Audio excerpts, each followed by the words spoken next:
ఇరాన్‌కి సంబంధించినటువంటి సైనిక chief Sulemani Iraq వెళ్లి అక్కడ ఉన్నటువంటి తీవ్రవాద గ్రూపులతో చర్చలు జరుగుతుండగా ఇజ్రాయెల్ లేపేసిందప్పుడు.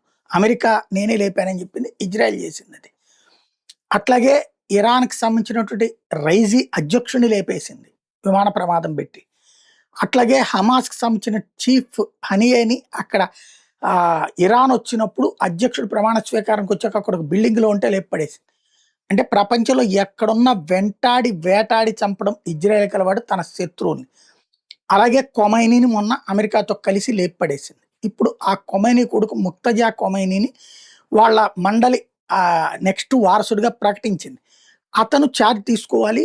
ఛార్జ్ తీసుకున్నట్టు ఎక్కడా లేదు. ఇది ప్రచారం జరిగితే అంటే అక్కడ ఏదో బహిరంగ సభ జరుగుతుంది. ఓపెన్‌గా అక్కడ ప్రమాణ స్వీకారం చేస్తాడంటే లేదు వద్దు అని చెప్పుకొచ్చారు. ఎందుకంటే ఏమైనా జరుగుతుందని. అయితే అతనున్న బిల్డింగ్ మీద మాత్రం ఒక మిస్సైల్ అటాక్ జరిగింది.